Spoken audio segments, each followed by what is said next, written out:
अगर आज मुकेश भाई अंबानी से पूछा जाए कि रिलायंस की सबसे बड़ी स्ट्रेंथ क्या है जो उन्होंने बिल्ड की थी, तो उनका सिर्फ एक ही आंसर होगा, मैन पावर जो धीरू भाई अंबानी बना के गए थे, ना कि मनी, पेट्रोलियम, जियो। देखो धीरू भाई अंबानी ने ना बहुत सारी चीजें रिलायंस के अंदर बिल्ड करी थी, बट उनकी जो हायरिंग फिलॉसफी थी टीम को बिल्ड करने की, लीडरशिप लाने की, उसके चक्कर में आज रिलायंस 20 लाख करोड़ का एम्पायर बनाए।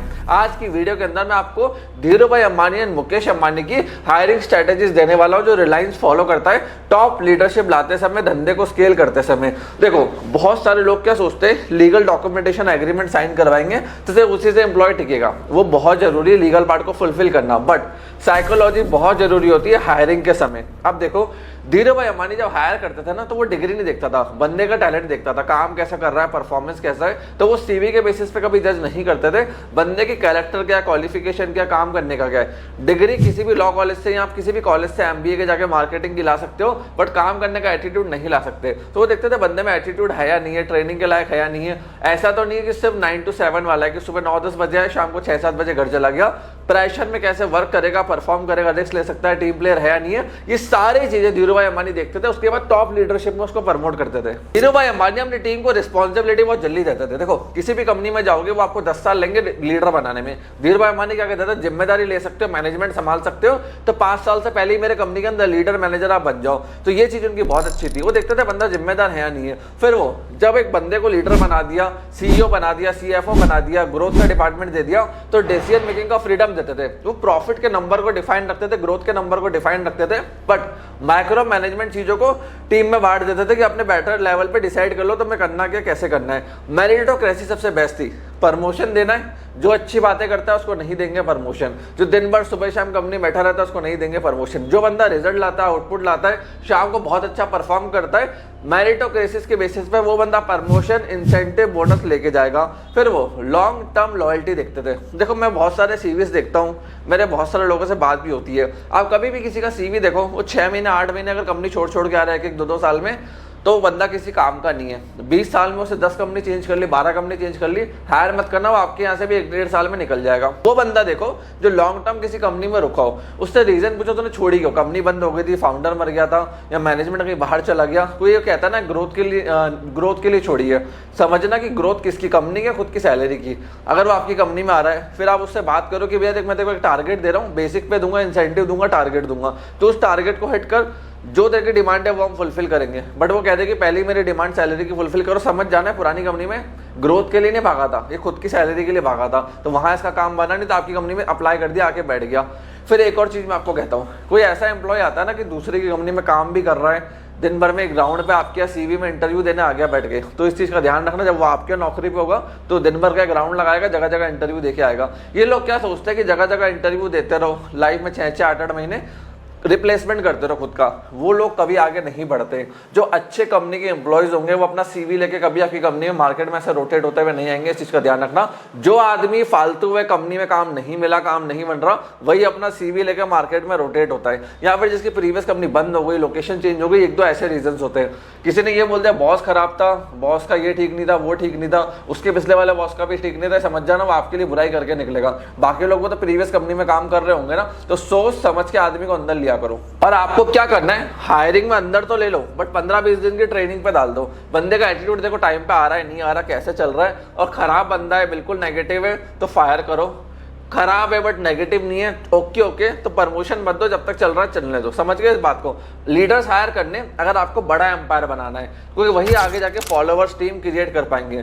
लीडर्स नहीं लाओगे, अकेले धंधा चलाओगे, जिस दिन बीमार पड़ गए, बिजी हो गए, शादी आ गई, कुछ फंक्शन आ गया, कहीं जाना पड़ गया, टेंशन हो जाएगी, धंधा कौन संभालेगा। इसलिए लीडर्स लाना धंधे के अंदर जरूरी है। अगर आपको स्केल करना है, कुछ चलाना है, एक कमरे की दुकान चलानी, तो कोई दिक्कत नहीं, वहाँ लीडरशिप की जरूरत नहीं होती है। फिर आपको सिस्टम बहुत अच्छे से तैयार करना है हायरिंग का। हायरिंग के टाइम पे आपको एसओपी की लिस्ट बनानी है, ये स्किल, ये क्वालिटी, या आउटपुट चाहिए, समझ गए, और ये उसकी तनख्वाह होगी। इससे क्या है, वो बंदा छोड़ के जाएगा तो रिप्लेसमेंट में दूसरा बंदा आ जाएगा। एसओपी नहीं है, प्रोसेस नहीं है, बंदे लाते रहोगे, परेशान होते रहोगे। और देखो सैलरी जो है ना वो बेसिक दो, ठीक है, उसके ऊपर बढ़िया इंसेंटिव दो, टारगेट्स दो, और लिख दो कि भाई अगर तेरे को सैलरी बढ़वानी बेसिक, ये टारगेट कंपनी दे रही है, इसको अचीव कर, जो सैलरी मांग रहा है उससे डबल हम तेरे को देंगे बैठ के। बंदे का भी तो देखो आपको आउटपुट दे रहा है नहीं दे रहा लाके। और देखो जो रिलायंस के ग्रोथ का टारगेट था ना, कि कैसे उन्होंने इतना लंबा ग्रोथ कर लिया, अपने टारगेट्स को अचीव कर लिया, बंदे अच्छे लेकर आए, कैपिटल भले ही था, ऐसे नहीं चाहिए थे कि भैया हम है ना ऑफिस के अंदर बैठे तो सामने बंदा बैठ के काम कर रहा है। बिजनेस असली मशीन से नहीं चलता, सिस्टम सॉफ्टवेयर से नहीं चलता, वो चलता है पीछे की मैन पावर कैसी है, उनकी लीडरशिप कैसी है, वो चीज बहुत इंपॉर्टेंट है। फिर एक चीज का ध्यान रखना, hire for 5 to 10 years not 5 months। आप क्या करो, बंदे को बोलता तेरी बेसिक सैलरी एक्स है, तो तेरे को 5 साल बाद 10 साल बाद कंपनी एक बोनस देगी। 5 साल रुकेगा मिनिमम तो इतना तेरे को बोनस मिलेगा, 50,000 5 लाख जो भी उस एम्प्लॉय की पोजीशन है। 10 साल रुकेगा तो इतना बोनस मिलेगा। उससे क्या 5 साल में बंदा आपको अच्छा आउटपुट दे के जाएगा, उसकी इंटेंशन भी आपको मालूम पड़ेगी कि रुकने वाला है या नहीं है। समझ गए इन चीज़ों को। तो 5 साल के लिए हायर करना मिनिमम, या एग्रीमेंट में लिखवा लेना, उसके लिए 5 साल बाद एक बोनस लिख देना। एग्रीमेंट में लिखा होगा तो छोड़ के भाग सकता है, बोनस को छोड़ के जाएगा तो खुद की नुकसान कर लेगा। फिर देखो टैलेंट हिडन होता है। मैं हमेशा कहता हूँ ये मत सोचना कि गांव का आदमी आ गया, छोटे सिटी का आदमी आ गया। भैया छोटे सिटी का आदमी गांव का आदमी है ना, दुनिया की कंपनी चला रहा है। आज गूगल का जो सीईओ है ना वो छोटे शहर से था, ध्यान रखना, इंडिया से, अमेरिका के अंदर बैठ के लीड कर रहा है। तो छोटा गांव का आदमी मेहनती होता है, शहर का आदमी लेजी होता है, उसको जोमेटो स्विगी पे पिज्जा ऑर्डर करने की आदत होती है, खाना लेने तक बाहर नहीं जाता। गाँव का आदमी खेती करता है, सारे काम करता है, तब जाके वो कुछ कर पाता है। जो का हेड ऑफिस गाँव के अंदर, इस चीज का ध्यान रख लेना, उसका सीईओ फाउंडर गाँव में बैठ के काम करता है। तो ये चीज भूल जाना, छोटा शहर है, छोटा गाँव है, उल्टा वो 10x ज्यादा मेहनती होता है बड़े सिटीज के लोगों से।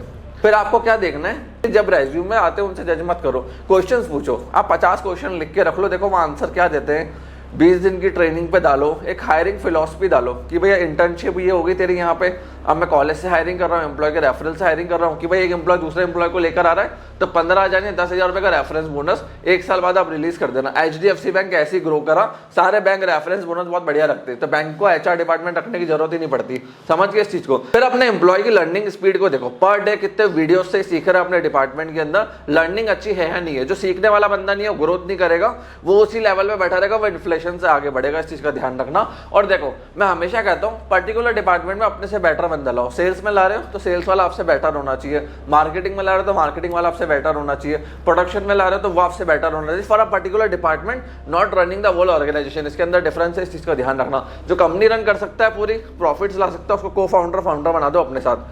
फिर हर एम्प्लॉय आपके लिए वैल्यू जनरेट करना चाहिए। सेल्स से रेवेन्यू, मार्केटिंग से लीड, लीगल से क्लाइंट प्रोटेक्शन, HR जो हो गया बेटर टैलेंट लेके आएगा, ऑपरेशंस वाला फास्ट डिलीवरी करवाएगा, प्रॉफिट लेकर आएगा, CEO ग्रोथ करेगा, प्रॉफिट्स लाएगा, P&L हैंडल करेगा। प्लस KPIs दो, आपके हर एम्प्लॉय का KPIs नंबर्स में होना चाहिए। जैसे अगर कुछ भी ऐसी जॉब है जिसको नंबर्स में हम नहीं कर पा रहे तो वहाँ KPI नहीं आएगा, वहाँ से उसकी बेसिक पे आएगी। इस चीज़ का ध्यान रखना। बाकी ग्रोथ चाहिए तो नंबर डिफाइन करने पड़ेंगे, नंबर के बिना ग्रोथ नहीं है। और कल्चर देखो कि आपके कल्चर में फिट हो पाएगा नहीं हो पाएगा। ऐसा 9 to 5 वाला कि 9 बजे आया 5 बजे टाइम हो गया घर चलो, नहीं। परफॉर्मेंस वाला चाहिए। अगर आपकी कंपनी परफॉर्मेंस डिमांड करती है, इस चीज़ का ध्यान रखना। पियोन का कोई परफॉर्मेंस से लेना देना नहीं होता, वो टाइम से लेना देना होता है, उसको परफॉर्मेंस मत घुसेड़ देना। राइट आदमी को राइट जगह आपको लगाना चाहिए, ये होता है स्ट्रेटेजी का पार्ट।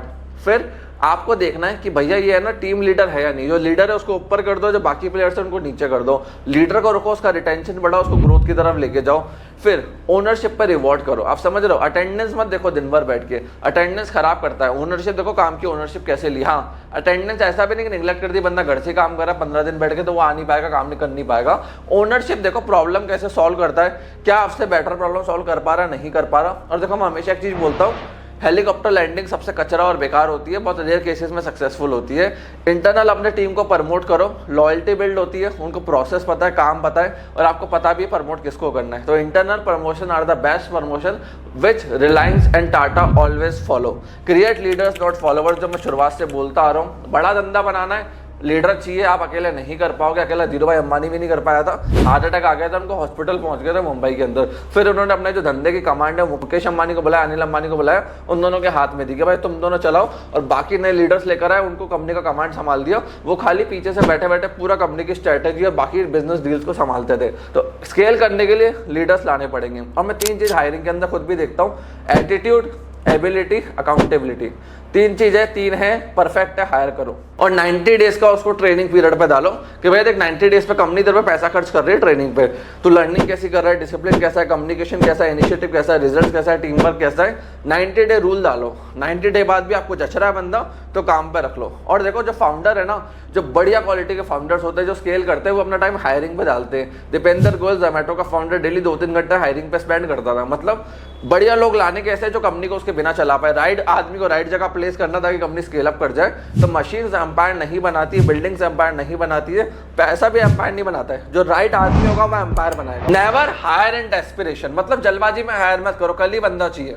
धीरे धीरे हायर करो, पाइपलाइन बनाओ, डेली इंटरव्यूज लो, धीरे धीरे करेक्टर देखो बंदे का, परफॉर्मेंस देखो बंदे के। जब वो इंटरव्यू देना है तो उसको 2 घंटे बिठा के रखो, ऐसा तो नहीं 2 घंटे बाद वो इरिटेट हो जाए, तो काम में पूरा दिन ही इरिटेट हो जाएगा। इस चीज का ध्यान रखना। वो बंदा हंसते हुए इंटरव्यू दे रहा है 2 घंटे बैठने के बाद भी, 3 घंटे बैठने के बाद भी, तो बंदा लीडर बनेगा। ये चीज मुझे किसने सिखाई थी? मेरा कोच था, वो एक बड़ी कंपनी में HR की पोजीशन पे था। तब सुबह उसने इंटरव्यू रखे थे 8 बजे। अब किसी काम के चक्कर में वो एक पर्सन का इंटरव्यू ले ही नहीं पाया बैठ के, तो डिले होता गया। वो बंदे ने इंटरव्यू दिया है HR को बैठ के रात को 8 साढ़े 8 बजे। वो बंदा वहीं का वहीं बैठा हुआ था, उसने इंटरव्यू में कुछ पूछा ही नहीं। उसने देखा बंदा टाई वाई सब लगा के, परफ्यूम सब लगा के टिप टॉप होकर बैठा हुआ है और सारे आंसर फटाफट दे रहा है। तो उसको समझ में आ गया भैया यार डीपली से बात करने की जरूरत नहीं है। मैनेजमेंट को तुरंत लिखा, मैनेजर्स को तुरंत लिखा कंपनी के, और उसका अपॉइंटमेंट करवा दिया। और आज वो पर्सन, मुझे कोच ने बताया था जब उन्होंने उसकी हायरिंग करी थी, विद इन 5 ईयर्स वो बंदा 2.5 करोड़ के पैकेज पे चला गया। तो आप इन चीज़ों को समझे बैठ के कि जब बंदे में अंदर से होता है ना काम करना है, तो कहीं भी बैठा रहेगा, कहीं भी वो काम करेगा, जिसमें नहीं वो आगे नहीं बढ़ पाएगा। तो उसको समझ में आ गया था जो 12 घंटे इंटरव्यू के लिए वेट कर सकता है, कंपनी में क्या परफॉर्मेंस ला के देगा, उस बंदे ने दी और 5 साल में 2.5 करोड़ के पैकेज पे चला गया। तो ये चीज़ें बहुत ज़्यादा जरूरी है, समझे। विक्टिम माइंडसेट का आदमी मत लिया ना कि भाई मेरा तो पुराना बॉस खराब था, एम्प्लॉय टीम खराब थे, टारगेट बहुत ज़्यादा थे, टाइम बहुत ज़्यादा था। ऐसी कुछ चीज़ें आती है ना, समझ जाना अकाउंटेबल नहीं है। कौन सी कंपनी होगी जिसमें 16 घंटे 18 घंटे दिन भर में एक एम्प्लॉय से काम लेते हैं, करवाते हैं। यहाँ उसके सारे कॉलीग्स ही खराब थे, यहाँ बॉस ही खराब था। भाई उस खुद के बंदे के अंदर विक्टिम मेंटेलिटी होती है। वो होता है कि एक डिपार्टमेंट के बंदे से अलग बात करेगा, दूसरे के डिपार्टमेंट से दूसरी बात करेगा, तीसरे से तीसरी बात, मैनेजमेंट से चौथी बात, अपने फायदे की बात हर जगह करके आ जाएगा। ये सिर्फ गॉसिप करने आते हैं, बातें करने आते हैं, फालतू लोग होते हैं। अपनी कंपनी से फायर करो। इन्हीं लोगों को टाटा, रिलायंस, अंबानी नहीं रखते जो आपकी कंपनी में आके बैठ जाते हैं। हायर पीपल वो फिनिश वर्क, नॉट कि भैया हमने कर दिया कल देखेंगे, समझ गए। काम कंप्लीट होना चाहिए, ना कि भाई हमने तो कर दिया अब कल का कल देखेंगे। ठीक है, सरकारी मानसिकता नहीं चाहिए, वो काम की नहीं है, वो देश को बर्बाद कर रही है, देश को डुबा दिया। ये सरकारी मानसिकता वाले प्राइवेट में आ जाएंगे तो वहां भी डुबा देंगे। थोड़ा बहुत उसकी कम्युनिकेशन, हैबिट्स, एटीट्यूड, सबको ओवरऑल देखो, जज करो। आपको खुश कर पा रहा है, काम में अच्छे से परफॉर्मेंस दे पा रहा है, आपको समझ आ रहा है, फिर ही उस बंदे को लॉन्ग टर्म प्लान करो। नहीं तो ट्रेनिंग पीरियड के बाद जय श्री राम बोल दो। सो फ्रेंड्स, मैं आशा करता हूँ ये वीडियो आपको पसंद आई होगी। कोई डाउट, क्वेश्चन रह गए, कमेंट सेक्शन आपके लिए ओपन है, कमेंट सेक्शन में कमेंट कर सकते हैं। हमारी टीम कोशिश करेगी आपको उसका रिप्लाई कर पाए। आपने इस वीडियो को यहाँ तक देखा, हम लोग का सपोर्ट दिया, उसके लिए धन्यवाद।